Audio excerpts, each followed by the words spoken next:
Are we off? Ladies and gentlemen, if you take your seats again, please.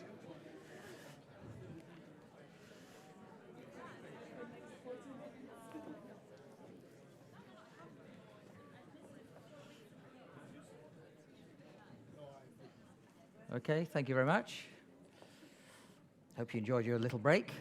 Right, the introduction to this panel debate was on the video there. The latest addition to the Gateway website is the Teacher Academy, which I think went up in May this year, 15 months after the Gateway was originally online. And we're now going to talk about the Teacher Academy, supporting teacher development and innovation. We have three, oh, well, there they are, look. I don't need to tell you. I can correct that. It says that Liesbeth, Hens, says policy advisor. She's actually a deputy director. Deputy director for the Flemish Diana Laurillard, I hate that word, Pedagogical Advisory Board for Teacher Academy. But she has another title, Professor of Learning with Digital Technologies at UCL, which is also very impressive, and Magnus Persson, Network President and Coordinator at the Learning Teacher Network. So if I could invite the three of them to join me and sit wherever they choose to sit.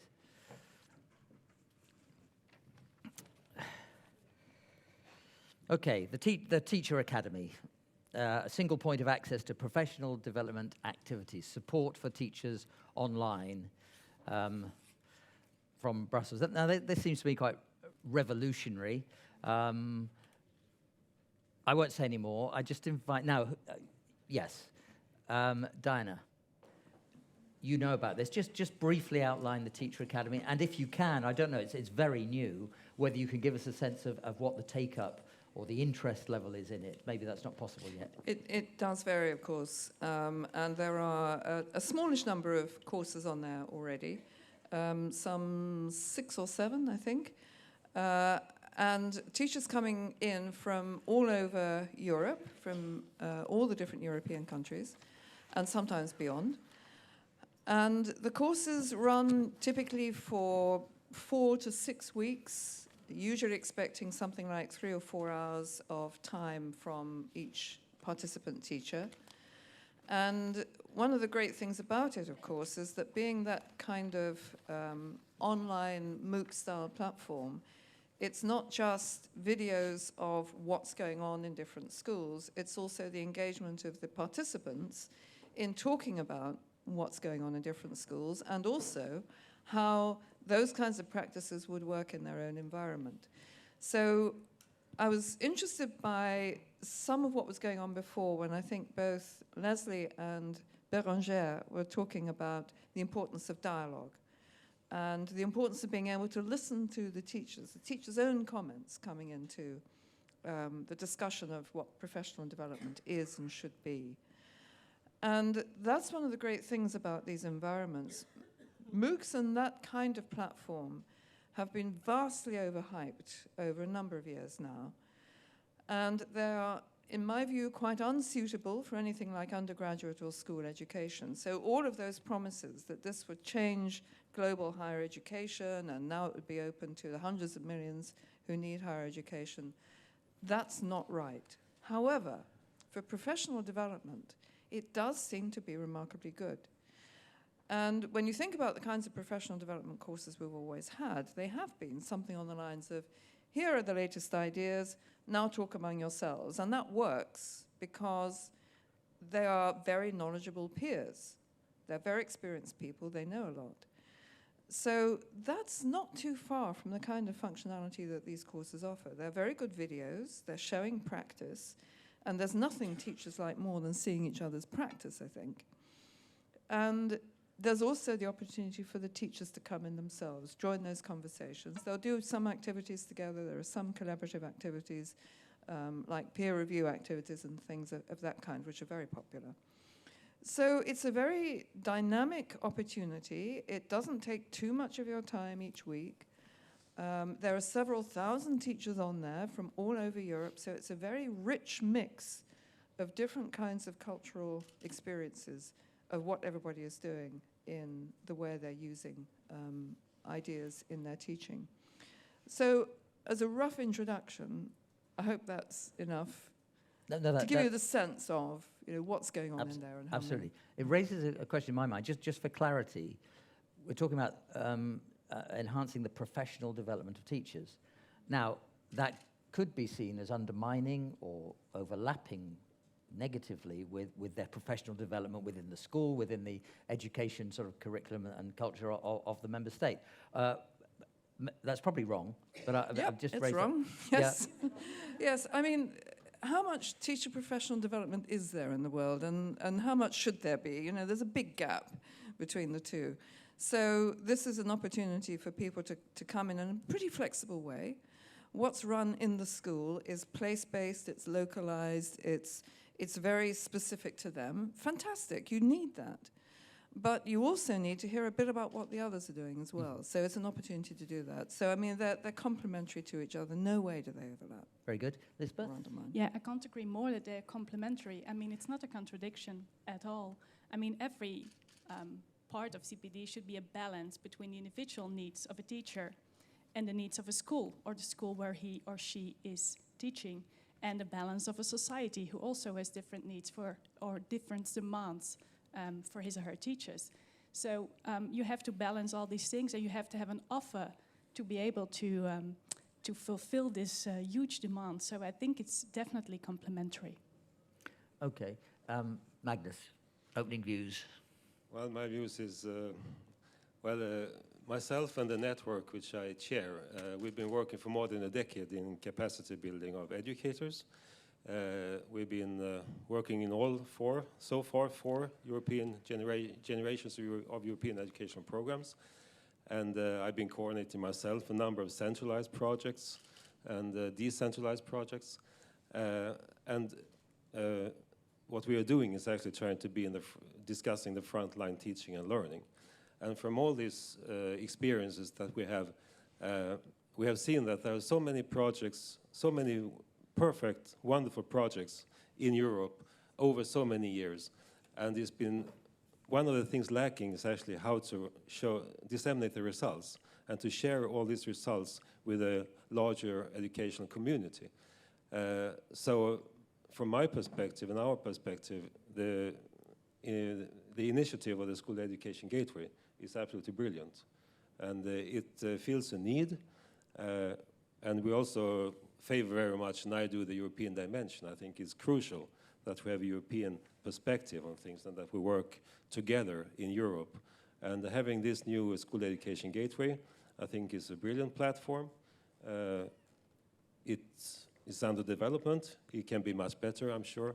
But it meets a need, and it's very important to have the European teaching and learning in a single focal point, in a single point of access like this. It's something that we've been asking for a very long time. I think that can be very good. Well, Dana, why did the Teacher Academy thing evolve? There's the Gateway already for more than a year. Did someone sort of who's observed the website come to you or come to somebody and say, here's an idea? Was it internally? I'm afraid I'm not part of the history of it. No, I'm just curious if it was one of those things. I mean, Magnus just talked about. Obviously this website will develop. It will add things, and I was just interested at how maybe that's a question for the experts a bit later. But I'm just interested that it suddenly popped up, and someone must have come along and said, "Oh, this would be a good additional tool."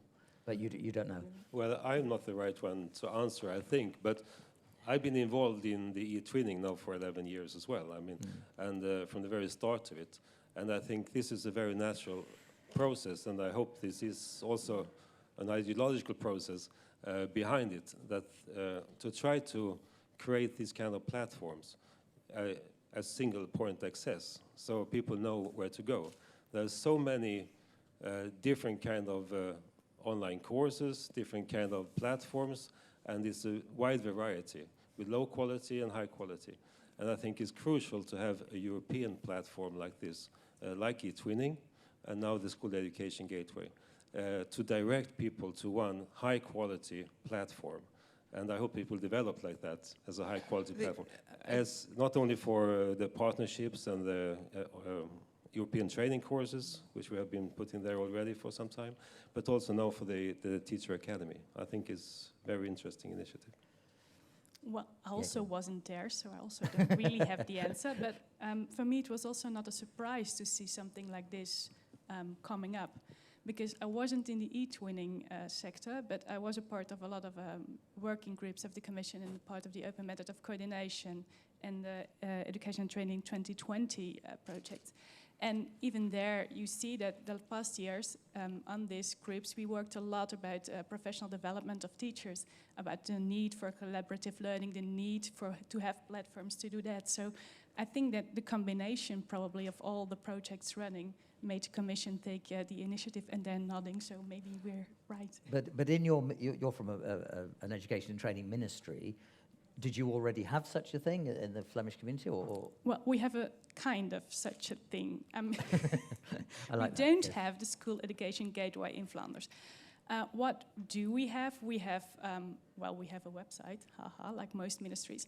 But we also have an educational magazine which has its own website where we try to stimulate discussion about current education topics, which is one part of the School Education Gateway website. We also have a platform called Klassement. Well, I can't really translate that in English, so you have to believe me, where we gather, we facilitate the existence of that platform as a ministry. So it is a platform where teachers can actually post their own lessons and their own materials, and other teachers can comment that and use it or reuse it and work upon that. But as a ministry, we don't control the content, because we think it's a platform of teachers, but we make sure that the platform has the facilities to operate. So it's not controlled by us, but so it's a bit different than the School Education Gateway. And we also have another site which actually lists all CPD opportunities in Flanders. So we have these things, but not integrated. Right. So the point is that whatever you are doing at your ministry level, and I'm sure other ministries around Europe are doing their thing, this brings added value. Yeah, well, it brings the European level anyway.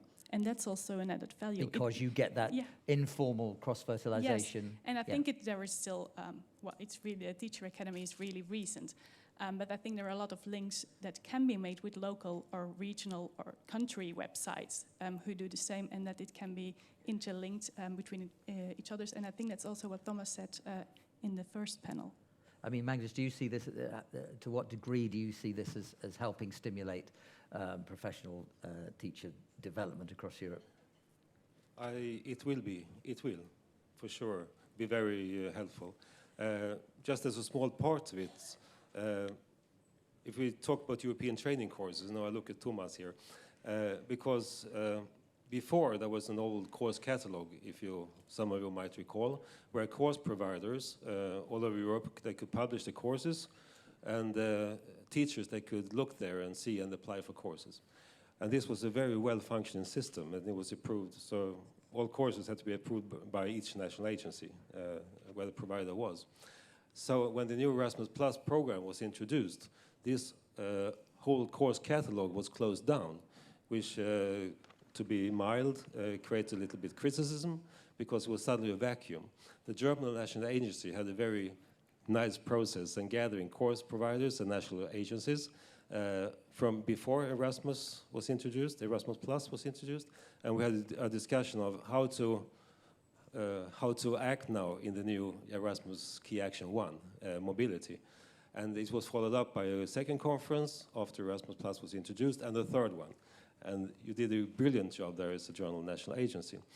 And so this was one discussion, because there has to be, because it has always been if we talk about European training courses, it's always been the idea of bringing the European dimension into these courses, to have people, teachers, and professionals from different countries meeting, having training together in real life. And when this old course catalog was closed down, there was just a vacuum, and a lot of, well, both teachers and course providers were just left in nothing. So this school education gateways started from one aspect, from this discussion that was that it needs to be a new course catalog. And part of the school education gateway is now the new course catalog for European training courses. And then it has been developed more to partnerships and now to policy, etc., which I don't know the background of, but I think is brilliant. And I think is very needed for many different reasons. I think for teachers and professionals in Europe, this platform can be very useful, and it will be. Okay, in the first panel we talked about diversity and inclusion. We now talk about teachers coming together on this site to exchange views and tackle challenges. Diana, can you pinpoint one or two particular challenges that can be helped by this interaction, above and beyond the generalities of diversity and inclusion? Well, I think diversity and inclusion is quite an interesting one to look at, actually, because it's a huge challenge. And the courses in preparation now are about that. How do we all, as a community of teachers, respond to the migration which is happening on an unprecedented scale all across Europe, which is creating huge challenges for teachers in their classrooms. So the idea of a course which can show us the kinds of things which can be done to support teachers in managing that kind of new sort of diversity, understanding what kinds of experiences these children have had on the way to their classroom. There is a lot to understand and know about, and there's a lot of experimentation and discovery we have to do as to how to work with such children and their parents and their families, or the lack of their parents and families.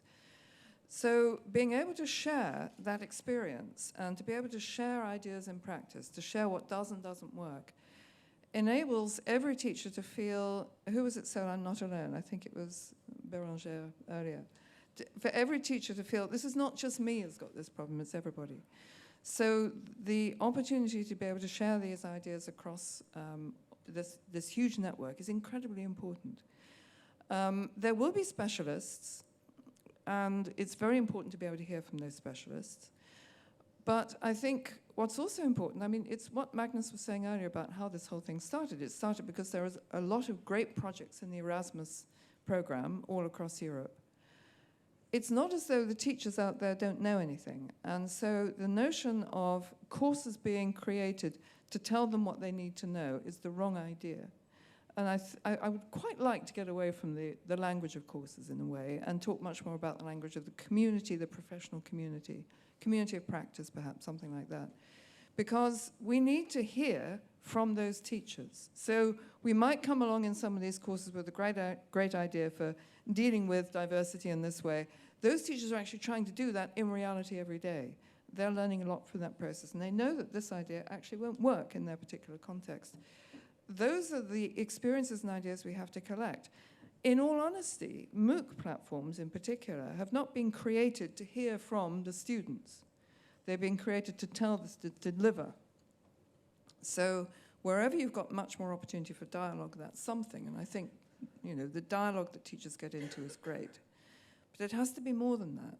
We have to have platforms which are also capable of collecting and curating what the teachers themselves has done. That's not so easy. Because if you're allowing user-generated content to be collected, curated, and then organized so that people can find it and see it, that's a much bigger operation. And MOOC platforms aren't really set up to do that. But that's the ambition. That could be an ambition that we see if we're really serious about developing this knowledgeable community that can keep regenerating, because it's changing all the time. Not just the technology is changing, but the socio-demographics are changing, the cultural operations and practices are changing, so we've got to keep being responsive. So I think we need to be thinking about it that way too. Absolutely. Let's not mention courses. You don't like the word courses. What about inter-school development? I mean, okay, you've got individuals online chatting, not looking at courses necessarily, but engaging, and teachers with other stakeholders. presumably it's not just exclusive to teachers, of course, it's online. Anyone can join it. But how does it affect inter-school development and interaction? Well, It's a difficult question. no, but I think just like all European projects and strategic partnerships, etc. I mean, once you connect schools, you connect different educational institutions, and you work together. And this can be in real life or in like e-twinning or in different ways. There creates a momentum and it creates a very much of dynamics. And I think the school education gateway can be developed in that way as well. That you actually, like e-twinning, for example, where you are able to connect, you find people in schools with the same interests, etc. You connect and you elaborate, you discuss, etc. And I think about innovation in particular, because I'm very happy that European Commission is taking on a role here on innovation in learning and putting this on the agenda, because when you read newspapers, you hear about the European crisis, political crisis, education is suffering from this and this. But from my experience, because the network that I chair, we have a base in 43 countries, and we have professionals from preschool and schools to universities and teacher education. And all across Europe, there's a great movement of frontline teachers and teacher educators who want to make a difference, who want to change, who want to go into innovation, and to find all these different new ways of teaching and learning through the means of innovation. And I think every platform and every initiative that supports this very large movement of teachers who want to make a difference is very positive. And the students who start school now, I mean, remember that they will be in work life at least until 2075. And you cannot have one simple solution. You have to learn, etc. And so what we're doing now is actually, by innovation, creating learning methods and learning strategies to tackle the future that we don't know about. Yes, I absolutely agree that teachers really do want to innovate, and you do see that in huge enthusiasm. And there are some terrible myths perpetrated usually by policymakers and politicians about teachers being terribly conservative, and you walk into a classroom and it's like a 19th century classroom, and you know, and nobody would see any difference. I mean, it's just ignorance. And when you actually see modern classrooms, teachers are struggling against all the odds to bring in this kind of innovation. So I think the hunger is there. We have to reach them, though, and one of the issues I think we have to address is that we're not reaching them in the numbers that we need to. So the numbers that we were talking about earlier on, you know, we're very proud of our tens of thousands, and we have tens of thousands of people in some of these MOOCs, which is great. However, we're actually talking about hundreds of thousands and millions of teachers. And when you think about the refugee crisis on the doorstep of Europe, the numbers, the millions of adults and children who are now in refugee camps for matters of years, who are missing out on education and missing out on the kind of training that they need to be able to eventually go back to their countries and rebuild them. This is a huge, huge, huge problem. Education must be surely our best hope for ameliorating those circumstances, the best hope for peace and prosperity. Technology must be the best hope for being able to achieve that educational change on the large scale. We've got to bring those two together. So that's the way we create some kind of sense of hope for what we can do about meeting those terrible demands and challenges that we now have. And it's not undoable. I mean, I was looking at some statistics the other day where a study had been done which showed that 86% of the adults in refugee camps have access to smartphones. That's extraordinary. They're just there waiting to engage on these kinds of educational opportunities. Those adults could be trained through MOOCs to help the children who are missing years of schooling in those camps.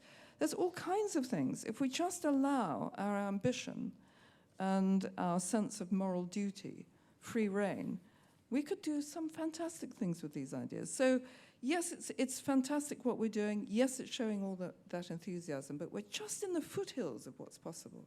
We have to remember that, I think. Thanks, Liesbeth. Yeah, can I challenge you with a question, maybe? Yeah. I'm a policy advisor, so now I'm addressed by saying, Right. Well, I'm not saying that I actually believe that there are a lot of teachers who want to be engaged, but and I also believe in the fact that MOOCs can play a role in professional development of teachers. But one of the things that's my concern about this, or something I don't know how we're going to deal with this, is that I'm also convinced that professional development of teachers is mostly effective if it's also team-based. And if it's not one individual in a school who follows a course, or maybe he follows a course, but actually that there's what his professional development at that moment transfers to the whole school team of a school. So it's not one teacher who says, oh, I'm going to learn about diversity in my classroom, because probably the other classrooms in the same school, or the other teachers in the same school, they face the same challenge. And we know from research, from Thalys, from other research, that collaborative learning for teachers, well, we don't have such a good numbers for that. I mean, they don't like it. They like to be in their classroom on their own with a closed door with their pupils. So how are we going to tackle this, well, situation, issue, problem? I don't like the word problem, with Challenges, the word we well, used. better word. Liesbeth, you've nailed my exact current big challenge problem, because I'm running a MOOC on blended learning on the FutureLearn platform for vocational education, further education. And the idea of this is to try and persuade lecturers in further and vocational education to engage with what digital technology can do for their learners. Terribly important. We've got to upskill millions of learners. And the teachers don't have the skills to do it. So here's a way of enabling them to do it. However, although we've had 35,000 people registered on these MOOCs, again, that's a drop in the ocean. And we need to get to far more. And the notion of trying to get to all the people who really need to know about this and aren't engaged with digital education through digital education is a bit of a nonsense. So those 35,000 people are the ones who are in there, they're online all the time, they're in the digital space. The ones we want to reach are the others who aren't. So your question is very apposite. So one of the parts of this MOOC is to engage the people who are on it in what they need to do to engage their colleagues. So there's a sort of, it's like a starter pack of materials of how you will help people come to a place to learn about how you can do something online. You know, it's that kind of thing. So it's got to be a kind of cascade out there to reaching the people where they are. And I think whenever we're thinking about large-scale technology and what it can do, we've got to think in those terms as well, the people who aren't immediately in there. You're absolutely right.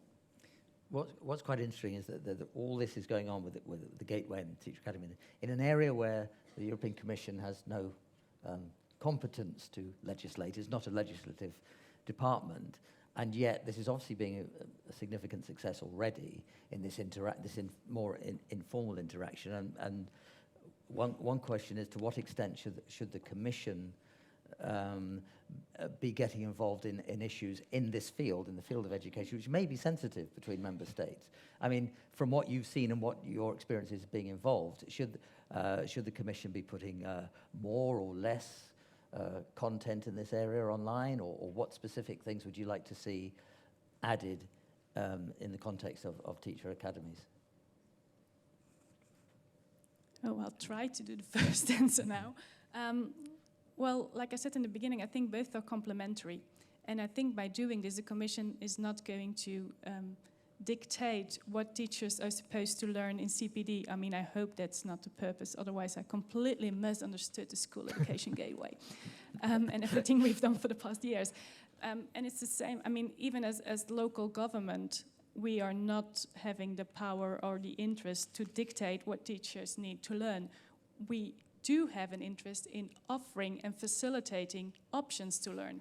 And especially if it's about European projects that have run, or materials that were made in European projects or are linked to European projects, well, I think it's the Commission's task even to disseminate this and make it sure it's easy, accessible for everybody who can use it. Because otherwise, yeah, well, that would be, well, wrong use of budgets, I guess, so maybe. Magnus, you've looked at it, but more views on the content and what else you might want to see? Well, as I said, I think the signaling is very important. I think it's crucial that the European Commission takes initiatives in this direction. and to create and to develop the school education gateway and other measures as well, if necessary. I think all of us working in education, I mean, first of all, it's a question of empowering the teacher of tomorrow.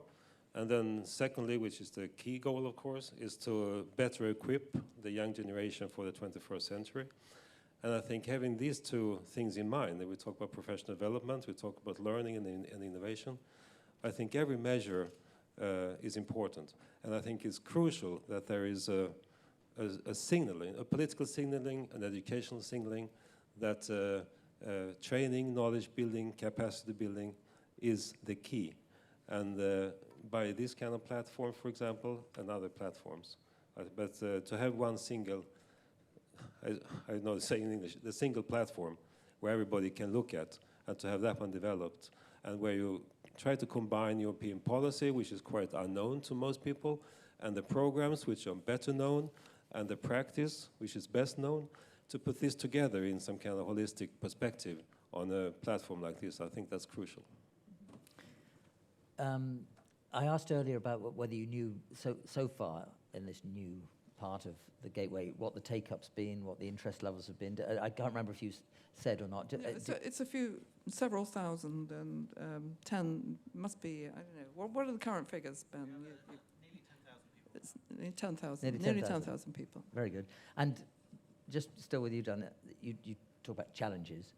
Can I just press you on this point about, okay, we talked about diversity and inclusion, other challenges. What are the ones you think that Well, I think that's a great question, because I think technology is difficult, and we've been discussing how hard it is to get over that threshold of entry into actually using technology seriously and well. So whenever we're using it, it's got to be to answer our biggest challenges. So that's the place to start. And also the best place to engage politicians and education leaders and the heads of institutions who are saying, well, we frankly can't afford to invest, we've got no money. Okay, well, what is your current biggest challenge? What are you most worried about? And is it the fact that your 10% of your 15-year-old boys have all decided they want nothing more to do with school, for example? Common problem. That could be a pretty big challenge. Across the OECD, there are something like 12% on average, I think, 16 to 19-year-olds who are very underskilled in terms of digital skills. And yet digital skills, as we were agreeing earlier, are part of absolutely every single job now. It's almost no job that you can get where you don't have to have some kind of digital skills. So this is a huge problem with those kinds of figures for everybody. So just thinking about what's the biggest issue we've got to face. Another one, the prevalence of dyslexia and dyscalculia amongst people of all ages. And no attempt to really try and take that seriously. And yet when you see the proportions of people in prison who are dyslexic, you know very well how that kind of disability can affect life chances. So take those big, big challenges and say, how can technology help? There should be someone in every single senior team in every organization asking that question. This is our biggest challenge. How can technology help? Because it can always do something. It won't be the be-all and end-all, but it can always do something to ameliorate things. And the online tools presumably will only develop, because that's the way we're going. Everything will be online soon. We'll all be living online, I imagine. Well, I think you've got to have a blend, actually. So I think, warm bodies in a place are very important. That's why we've all come here. Because, we still need that. Yes, that's true. We still need to physically meet from time to time. So enjoy, ladies and gentlemen, because soon we'll just be pushing buttons at each other. The Learning Teacher Network. So did you anticipate this kind of development? Were you in on it at the start, or did you look at it and say, right, this is right up our street, this is what we wanted to see? No, I haven't been part of the creation, the background of the whole school education gateway, of course, but I've been on board since the very beginning of the school education gateway, yes. As I've been with all the other initiatives and other platforms and that has been and still are in use. So I've been following the process, as I was saying before, up until now. But of course, there are things now happening that are very positive, which I didn't expect. Sure. Like what? I mean, like the Teacher Academy is quite, yes, exactly. This is quite new to me. Yes. And I wasn't aware of it, but now when I realized that this is also coming in, I think that's great. So what you're seeing, having been there right at the start, you're still saying, wow, I can see now opportunities that I wouldn't have really thought of when the Gateway was launched. It is, and I mean, the more now that we discuss the School Education Gateway, the more interesting it gets. What are the possibilities and what can be done and how can we all use it in a better way? I think there are two main goals of education today. One is to rethink education, to adapt to the future. And then we talk about innovation, so rethinking is the key. The other thing is to reorient education now towards education for sustainable development, according to the sustainable goals that have been agreed recently. I think education has to be on board for sustainable development. These two things are important. And so, again, back to, I think there is much that can be done here. And I think we can put much in it together and give good feedback to the school education. Magnus, if I could just pick up that point, the UNESCO published just last week the new estimates of the number of primary and secondary school teachers we need by 2020 to achieve the Sustainable Development Goal 4. We need 32 million teachers by 2020 across the world. Now, how can we begin to think about that as a problem without thinking that technology has got to play a part in that? And we're not going to manage to educate those people if we're continuing on the basis of our teacher training courses at the Institute of Education where I work on a sort of 1 to 30, roughly speaking, staff-student ratio. So what's that? It's a lot. It's a lot. That's a lot, is it? Right, okay. Yes. But, divide that 30 into the 30 million teachers we need. That's far too many people. We can't do it. Yeah. Unless we change the way, exactly as you say, unless we completely reorient and reinvent the way we do this kind of professional development of adults. And maybe that's the next subject for the Gateway to tackle, an online discussion on that very point, how to deal with it, how to make the figures work. I think they're doing fantastic things, and they're going for all the right challenges, but there's plenty of them. Absolutely. Liesbeth, last thoughts. Lots about Gateway, I guess. Yeah. Oh yes, not your all kind of dying last wishes, thought. right? No. No, I think you're right, and in the whole of the world, maybe we are facing huge challenges for teacher education, how we organize it. And I specifically say teacher education and not CPD, because you have to look at the whole continuum from initial teacher education over induction, because Thomas mentioned the beginning teachers as a specific group, towards CPD. And the whole continuum is important to actually educate your teachers and to make sure that you have high-quality teachers and high-quality education. So I hope that this idea gets a place somewhere in the Gateway and in the Teacher Academy on the Gateway. Thank you very much. I think I'll draw it to a close at that level. Magnus, oh yeah, please do. Last word, go on. Always got to have the last word. Just wishing the school education Gateway all success. I think in order to be successful, I think it's important to, well, first to connect to the Sustainable Development Goal 4, which is quality education on a global level. But to be able to demonstrate success stories along the line, and thirdly, to build a movement of engaged users, which is starting now with a lot of users going on board, I hope for many more. Because if you have a movement of engaged users in the online training or looking and using the platform in different ways, I think that's the key to success. Thank you, Magnus. And just to repeat what Magnus said earlier, he said, the more you talk about the Gateway, the more interesting it becomes. And I just like to observe that for most subjects, that isn't true. So that's one big thing the Gateway has managed to achieve. Ladies and gentlemen, thank you very much. That was our second panel. Thanks a lot.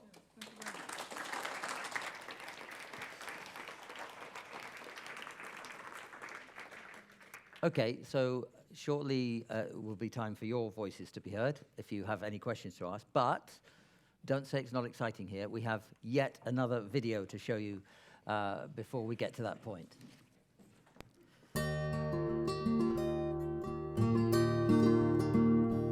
Education and training is a very powerful means to help young people find a job for personal fulfillment, but as well to help them play an active role within the society. I've been a school principal, school headmaster for over 19 years. And all my life I've been trying to look for the best solutions for teachers.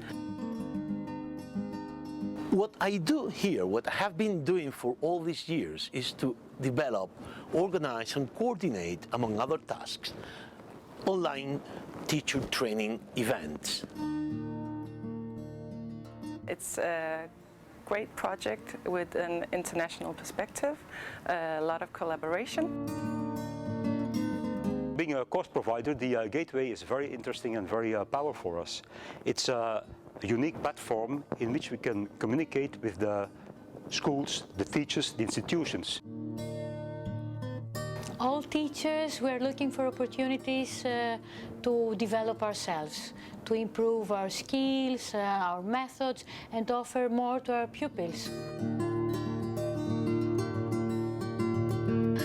Of course, education and training remains in the competencies of each member state, but we in the Commission can help exchange policy development, policy initiatives. We also fund some projects that help stakeholders to meet and exchange information, exchange good practice. But we felt that this was not sufficient, that it was also important to have some specific virtual area where all those stakeholders could come together, exchange information, interact, and learn from each other.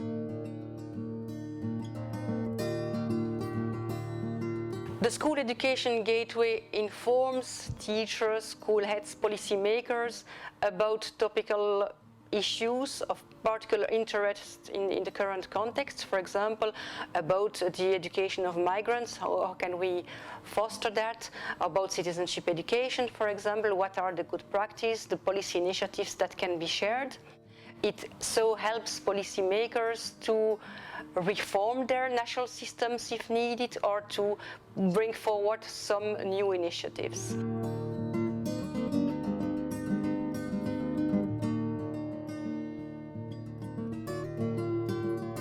About the Teachers Academy. Why should a teacher go there? Let's be frank. If you go to the online offer of your Ministry of Education, you might find courses with the same quality, probably more fitted to your national context and delivered in your mother tongue. So why come to the Teachers Academy? Just one word: community.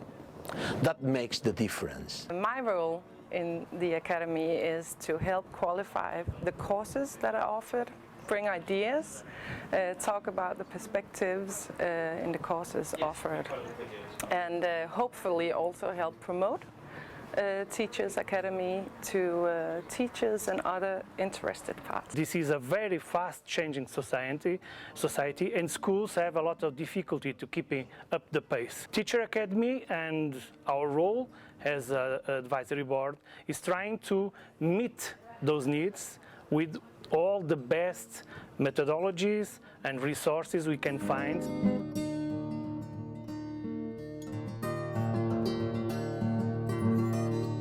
Teachers and headmasters like myself often complain about the education and how education is not working in our countries. Being part of an European project like this in the School Education Gateway and Teacher Academy, rather than pointing problems, we are trying to find solutions and answers. The Gateway platform, it's all about communication, it's all about networking, it's about having contact, teachers, schools, course providers contacting each other. School Education Gateway is a real treasure because it provides projects, training courses, teaching material, and all this online and for free. That's how I decided to get involved in the School Education Gateway.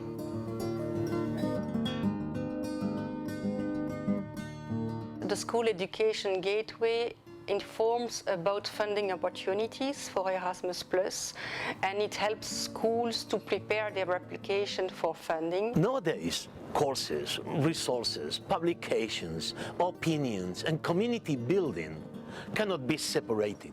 They build up, or they must be built up, in a complex environment. Being together with teachers and professionals from other countries, let us understand how different, but also how close we are trying to deal with the school problems. It's free learning materials, it's a lot of broad perspectives on things, and there's a strong pedagogical approach. Let's say, on the one hand, we have the schools, we have the teachers, we have the students, and on the other hand, we have the course providers. And the platform, the gateway, offers us a unique way to match, to communicate, to get together. In my opinion, the main benefit of School Education Gateway is communication, interaction, exchange of ideas, and respect of cultures. More and more stakeholders in the community are aware of the School Education Gateway and are using it, but we really would like you to spread the word now and use it. So do come and visit us on the School Education Gateway.